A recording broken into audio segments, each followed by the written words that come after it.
Hey there. Oh, sorry. Hey there. 2020 has forced us to stay home more. And chances are, if you're stuck at home grounded for the summer, you're probably not going to be very active. And our bodies have a weird way of, when we are sitting around more and not being active, that they kind of get to where they feel a little off, a little rusty. They don't really feel like being more active. So what I want to do is give you a 3-hit combo to help you get out and be able to enjoy some of the beautiful weather that autumn often brings us. So we're going to start off with a self-massage. We're going to do this with a softball or baseball. And what you're going to do is you are going to start off taking the side of your index finger and you're going to find the top of your hip. And then where you reach around, where your thumb ends up on your butt right here, that's where you're going to lay down on the ground and put a softball or a baseball. Once you get it in place, you're going to move around gently. You're going to rotate your hip open. You're looking to see if there's any spots that kind of feel like a bruise. If not, switch. You're just finding that same location on the other side. Rotating the hip, gently moving around. Now, if you find a spot that does feel sensitive, feels like a bruise, you want to give it a little attention. You stop in that spot, hold the pressure on it, and breathe deeply through your belly. You're not trying to hyperventilate. That won't help. What you want to do is breathe in deeply, using your belly, let it out. In slowly, deeply through your nose, let it out your mouth. Relax. Now, after that, we're going to give you stretch to do. So for the stretch, you're going to do a 90-90 hip stretch. So for the 90-90 hip stretch, you're on the ground like this. You got a 90 degree, both legs are at 90 degrees. You can reach your arm out. This lines this shoulder up with this knee. You can reach this one out. This lines this one up with this knee. You're going to take this hand, kind of twist it like you're twisting a jar. That's going to set your posture. From this position, if this feels like a good stretch, stay here. Make sure you keep your ankle and your knee pressed down into the ground. If this is your stretch, stay here. If you can maintain good posture and you need a little more, just reach forward. Now you're not relaxing and falling at your lower back, you're kind of pushing forward through your hips, so you should feel the stretch in your hips, nothing in your lower back. Find a spot you can kind of hover, and then bring it back. If you need to do, if you're really tight, you might need to do short 5-second holds, come back. If you're not super duper tight, you might be able to hold it for 10-20 seconds. Make sure you do both sides. And then your number 3 is going to be a movement through the hips. So your movement through the hips, we're going to do a floor bridge. So from here, you're bringing your heels close to your butt.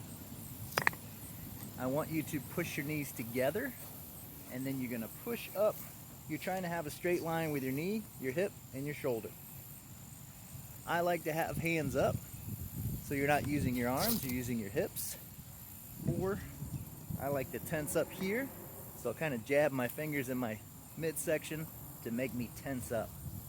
So, knees together, up.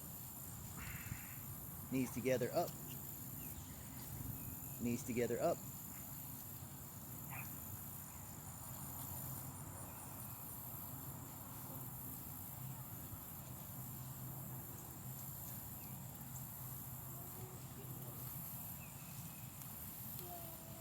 But wait, there's more. I'm going to give you a bonus 4th move you can do. It's going to be some rocking on the ground. So we're going to start off like this. I'm on the tops of the feet and my hands. Just rocking, looking up, not looking down, looking up.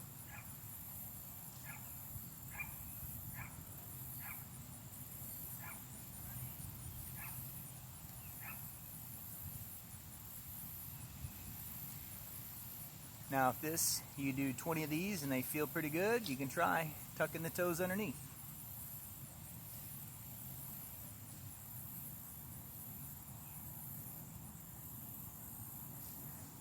you can think of this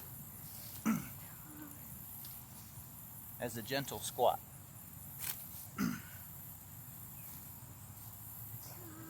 Do the self-massage. Try to find 1 to 3 spots on each side. Hold it for about 10 to 20 seconds with as much pressure as you can tolerate. It's not meant to make you cry, and you want to focus on breathing in deeply, slowly, and then just let it out. Then with the stretch, the 90-90 stretch, if that's tough just getting in that position, just try to hold that position for 10 to 20 seconds on each side. If that feels like you can do a little bit more, then try to reach forward, kind of get that hover for 10 to 20 seconds.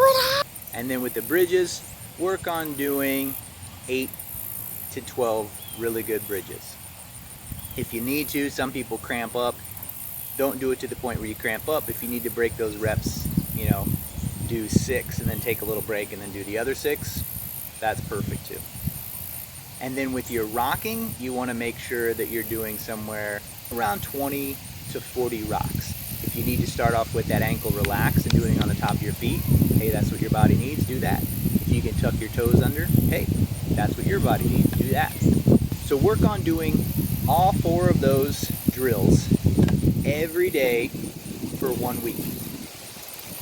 If you're an overachiever and you're doing them and they start feeling better, do them twice a day, maybe in the morning and then in the afternoon. Then at the end of the week, go find somewhere beautiful to go for a walk. I know right now we're all trying to social distance. The place you're going is got a lot of people, wear your mask, try to have some distance. Or if you need to, just walk around your yard.